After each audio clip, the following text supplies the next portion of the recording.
Hormati sekalian dan juga peminat-peminat sejarah Malaysia yang hadir pada pagi ini.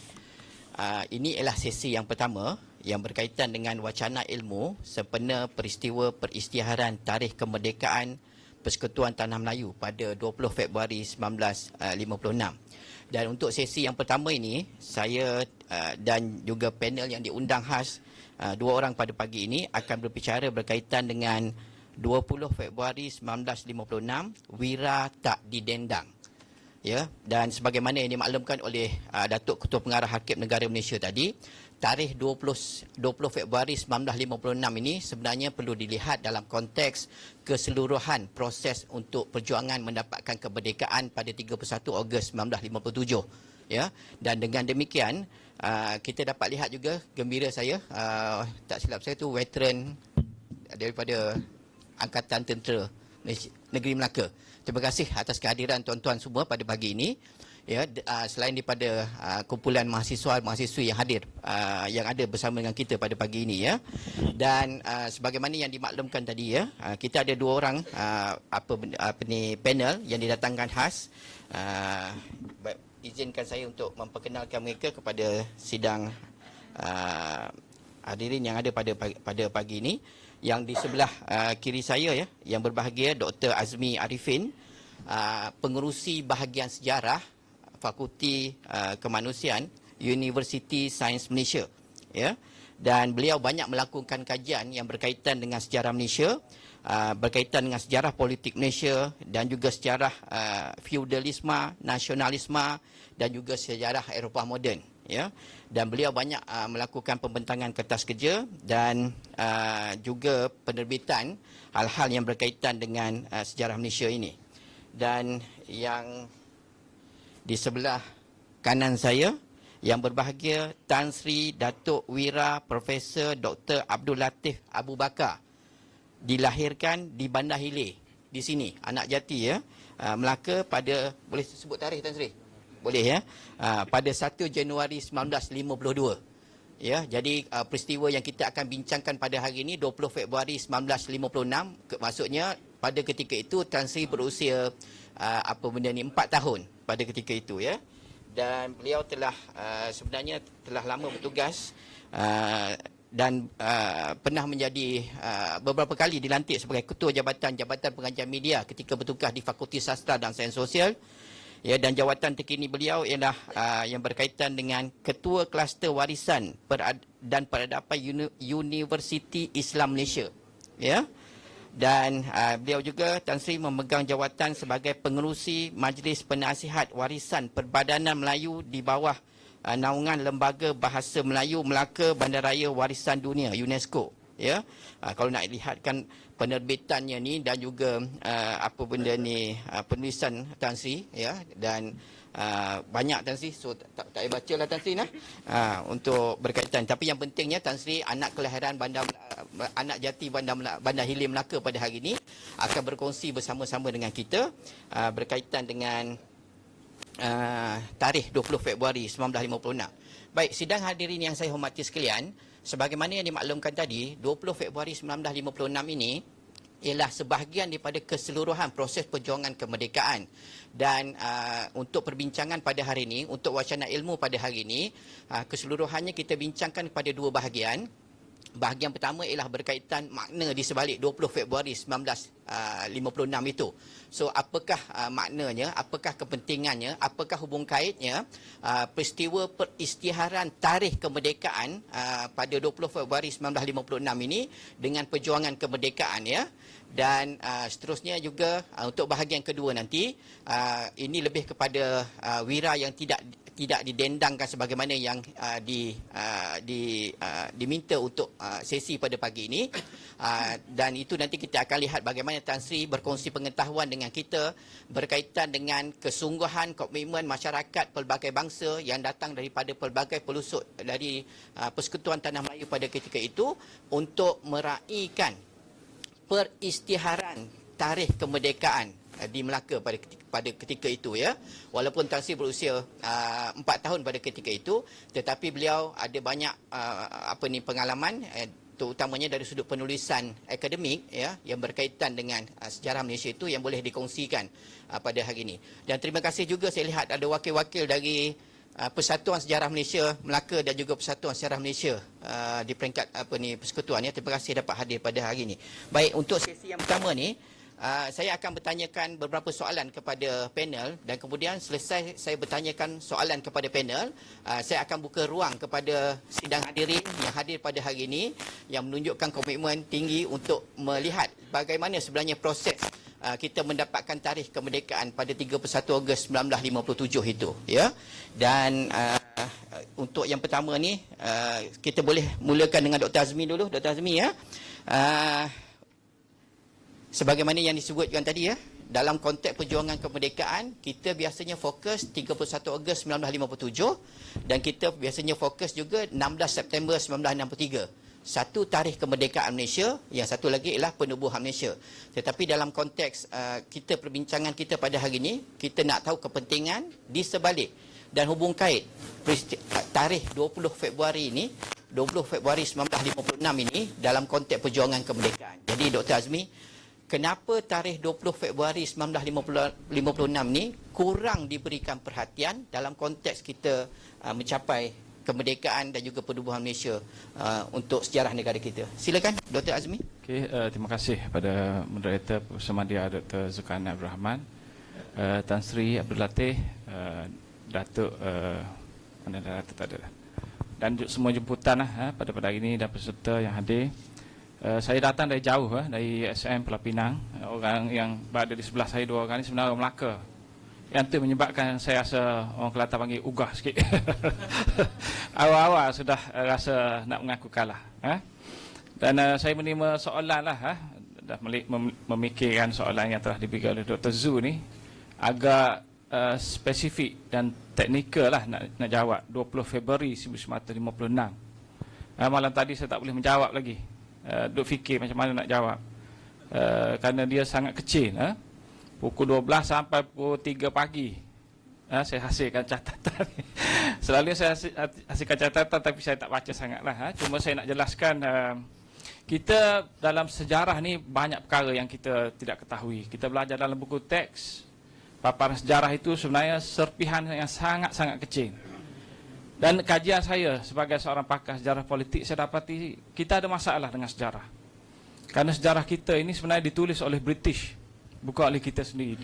Kerangka acuan dia, perspektif dia, pemikiran dia, aktiviti dia, semuanya berkaitan dengan British.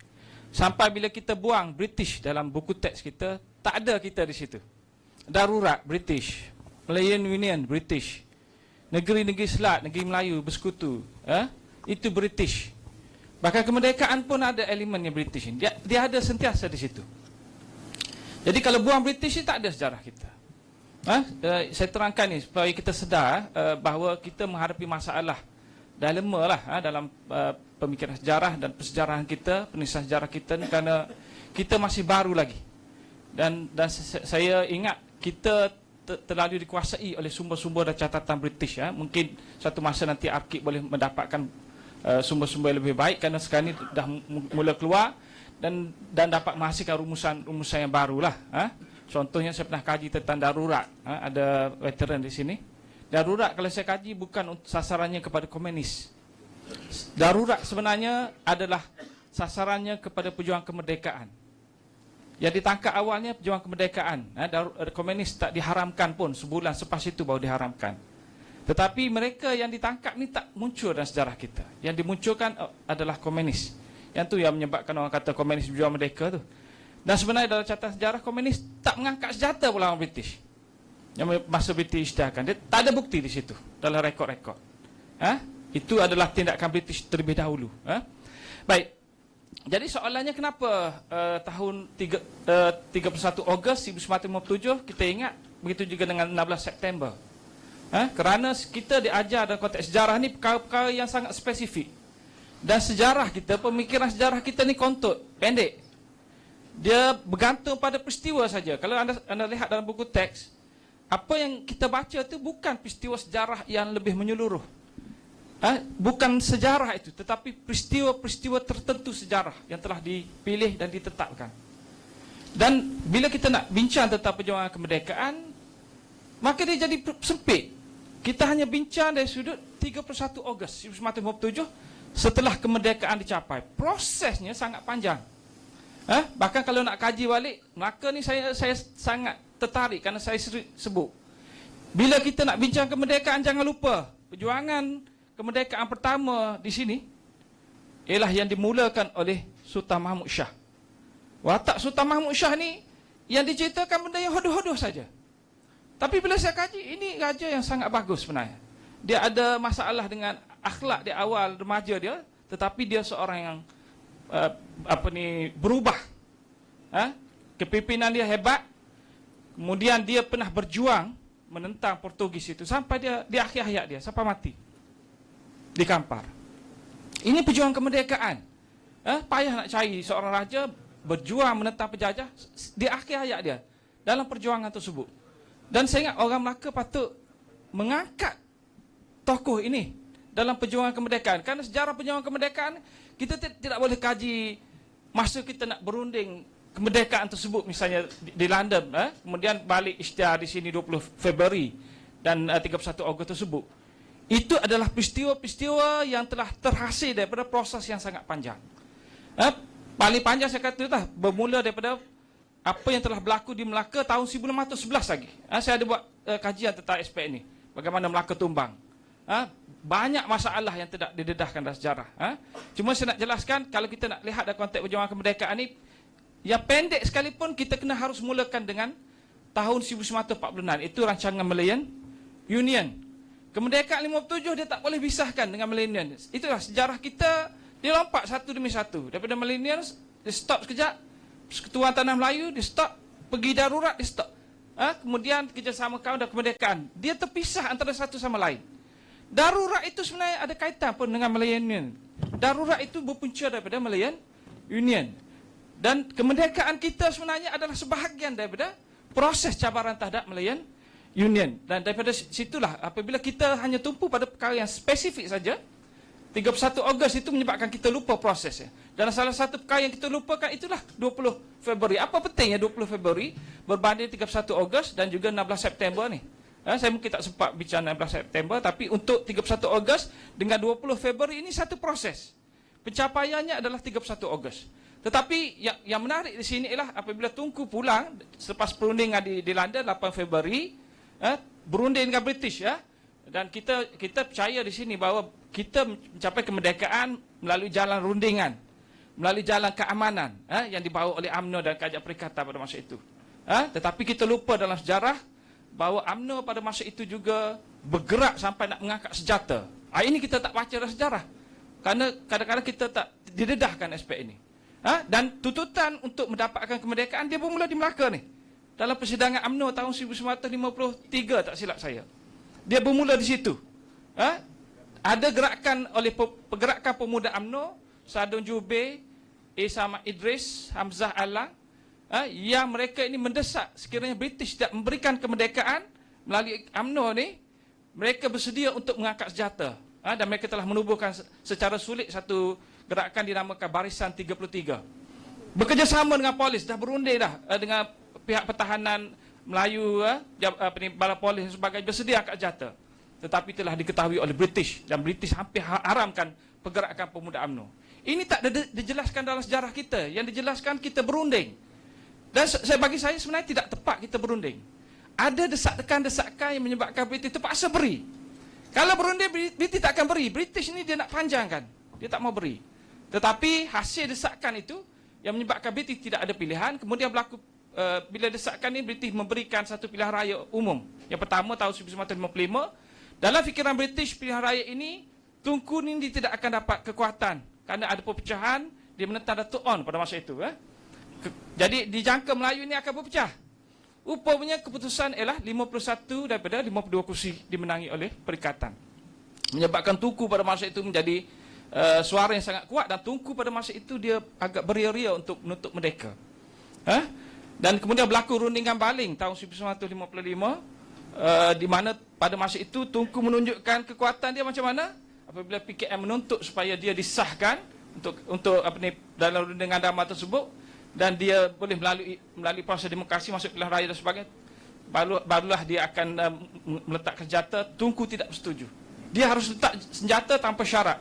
Dia tak boleh wujud sebagai parti komunis. Macam tu sekali kekuatannya, menyebabkan British tidak begitu confident lagi untuk meneruskan kelangsungan penjajahan dia, dan itulah British terpaksa memberikan kemerdekaan. Kalau tidak, British tidak akan berikan kemerdekaan. Jadi 20 Februari ini signifikannya ia adalah satu proses. Kita nak memahami sejarah, dia ada banyak proses lagi, bukan 20 Februari saja. Tetapi proses itulah yang menggerakkan kepada 31 Ogos 57. Masalah kita itulah kita sambut 31 Ogos 57. 31 Ogos 57, dan pelajar kita tak faham apakah yang kita harus ambil iktibar daripada 31 Ogos. Kerana dia sudah pun sampai ke tahap penghujungnya. Proses itu bukan senang, dan kelompok yang berjuang untuk menuntut kemerdekaan melalui proses ini sebenarnya semua pihak, sama ada Melayu dan bukan Melayu, kiri dan kanan ada juga di sini. Dan dinamiknya adalah dalam sejarah Melaka ni. UMNO pada masa itu sebenarnya dia kuat kerana ada gabungan kelompok kiri dan kanan yang menuntut mereka bersama-sama. Dan juga kelompok bukan Melayu dan raja-raja dan sebagainya lah.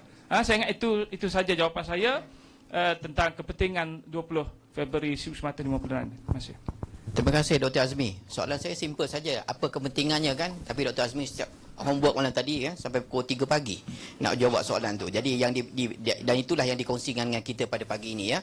Baik, sidang hadirin yang saya hormati sekalian, berdasarkan kepada penjelasan Dr. Azmi tadi, kita dapat lihat bahawa 20 Februari 1956 ini sebahagian daripada proses perjuangan kemerdekaan dan mendapat kemerdekaan pada 31 Ogos 1957. Dan yang kedua menariknya tadi Dr. Azmi juga menekankan dalam konteks negara kita Malaysia, perjuangan itu sekurang-kurangnya dimulakan dan bertempat di Melaka ya, dan sultan yang disebutkan tadi ialah Sultan Mahmud Shah dari Kesultanan Melayu Melaka ya. Jadi keseluruhannya apa yang dijelaskan tadi itu ini ialah proses yang tidak boleh dilihat secara berasingan, tetapi perlu dilihat dalam konteks keseluruhan perjuangan kemerdekaan negara kita ya. Baik, seterusnya yang kedua, saya masih lagi dengan Dr. Azmi sebab dia tadi dah buat homework kan. Ialah hal yang berkaitan dengan untuk 20 Februari 1956 ini ialah peristiharan tarikh kemerdekaan, dan kemerdekaan akan dicapai dalam tempoh 18 bulan selepas 20 Februari 1956. Jadi tadi Dr. Azmi ada sebut bahawa berlaku perundingan, dan perundingan itu berlaku di antara kerajaan perikatan yang telah pun memenangi pilihan raya persekutuan pada Julai 1955. Ya, dan berdasarkan pada mandat yang diberikan itu, maka kerajaan persekutuan pun yang diwakili oleh daripada kabinet pertama itu yang dibentuk pada Ogos 1956 itu, dan wakil-wakil raja-raja Melayu ya pergi ke London, dan itu berlangsung rundingan di London untuk tempoh 3 minggu dari 18 Januari hinggalah kepada perjanjian yang ditandatangani pada 8 Februari 1956. 3 minggu dari Januari sampai Februari itu 1956 ya. Dan dalam konteks perbincangan itu juga melibatkan wakil kerajaan perikatan, wakil Raja-Raja Melayu, berunding dengan FO Foreign Office, Colonial Office dan juga War Office ya. Jadi Dr. Azmi mungkin boleh juga berikan perkongsian pencerahan kepada sidang hadirin pada hari ini, perkara-perkara utama yang dibincangkan ketika berada di London sehingga kita dapat menandatangani perjanjian pada 8 Februari 1956 itu, Dr. Azmi. Okey, masih yang tu saya kata soalannya sangat detail. Sebenarnya kita bila belajar sejarah, ada satu perkara yang kita kadang-kadang keliru. Fakta-fakta sejarah dia bukan sejarah. Fakta sejarah, tahun sekian, nama orang, bila dia lahir, itu fakta sejarah. Dia raw material dalam sejarah. Yang penting sekali adalah tafsiran. Tafsiran itulah sejarah. Jadi dalam konteks peristiwa berlaku yang membawa kepada 20 Februari 1956 ini, banyak kisah yang wujud sebelumnya, yang saya sebut sebagai satu proses itu, yang telah membawa kepada pengisytiharan kemerdekaan 20 Februari itu. Saya sentuh dari aspek sampai paling pendek pun saya kata, kena mula dengan 46 tahun 46. Masa orang Melayu mula menuntut menentang kebangkitan milenial itu, penting tahun 46 itu ialah kerana buat pertama kalinya orang Melayu ini dari semua ideologi, semua gerakan. Kita belajar sejarah, UMNO ni ditubuhkan oleh kelompok-kelompok elit kan, elit kanan. Tapi sebenarnya UMNO tahun 1946 itu ditubuhkan bersama oleh golongan kanan dan golongan kiri. Burhanuddin contohnya terlibat dalam proses penubuhan UMNO. Ada semua dalam tu Melayu. Tetapi kemudian mereka berpecah tahun 1946 tu juga, hasil daripada mainan British, kemudian membawa pada persekutuan dan seterusnya tahun 48. Bila British mengisytiharkan darurat tahun 1948, golongan kiri yang menjadi sasaran British, mereka ni ada sebahagian lari ke hutan, masuk hutan join komunis. Yang tu tak ramai, 1,000 orang saja, tak kuat pun komunis ni. Ada yang lari ke Indonesia, sebab sasaran darurat ni mereka sebenarnya. Tetapi mana pergi yang berpuluh-puluh ribu orang ni? Berpuluh-puluh ribu orang ini, termasuklah salah seorangnya Abdul Ghaffar Baba, menyertai UMNO dalam beramai-ramai. Jadi sebenarnya kekuatan UMNO pada masa itu dalam konteks perjuangan kemerdekaan adalah hasil daripada penyatuan dan perpaduan seluruh kelompok dalam UMNO bermula daripada tahun 48 itu sampailah tahun 50-an tersebut. Jadi dalam proses tersebutlah saya katakan bahawa British ini dia terpaksa, dia terdesak. Kerana dia perlu berikan satu kuasa, dia tak ada pilihan, dia mesti berikan kemerdekaan, dia terpaksa pilih mana kelompok yang boleh berikan. Tak ada pilihan kerana Melayu sudah berpadu dalam UMNO, maka UMNO lah pilihannya yang terpaksa diberikan. Dan dalam proses inilah berlaku perundingannya. Orang Melayu dalam proses nak mencapai kemerdekaan, British letakkan macam-macam syarat. Sebelum pergi ke London untuk berunding, di sini telah pun berbincang bagaimana kita nak mencapai kemerdekaan, bila tarikhnya pun hebat juga. Kita nak tetapkan tarikh macam mana? Jumpa mufti di Pulau Pinang, Abdullah Fahir, tanya dia tarikh yang paling sesuai. Kenapa dipilih Ogos? Ogos ni kerana apa? India Ogos, Indonesia Ogos, Sri Lanka Ogos. Kita pun Ogos juga kerana itu mencerminkan satu bulan yang baik. Kemudian kenapa 31? Kerana tarikhnya janggal. Ada yang 15, ada 17, kita pilih 31. Kemudian ada penjelasan-penjelasan lain lah kenapa 31 tersebut. Tapi nak membuat pengisytiharan kemerdekaan itu sampai begitu sekali prosesnya, kerana kita nak nak menjadikan perjuangan kemerdekaan itu sebagai sesuatu yang sempurna. Dan kemudian pergi ke London daripada Januari lagi, prosesnya panjang juga, berapa minggu, 3 minggu macam tu, berunding. Di sinilah masalahnya. Kerana British ini walaupun dia nak lepaskan tanah Melayu, nak beri kemerdekaan, dia ada syaratnya juga. Penjajah ni dia nak berikan kita kemerdekaan, hak kita, dia letakkan syarat dalam perjanjian London. Dan saya ingat inilah yang menyebabkan, minta maaf lah saya sebutkan, sejarah ni terpaksa sebut juga. Kemerdekaan kita tahun 1957 dia tidaklah begitu sempurna sangat. Dia separa. Kenapa? Dalam perjanjian London tersebut, British tetapkan banyak syarat. Saya sebut yang tertentu saja, selain daripada perlembagaan, hak raja dan sebagainya. British tetapkan bahawa tanah Melayu mesti terlibat dalam Commonwealth. Dan satu lagi, selain daripada kerakyatan itu juga ada sebut.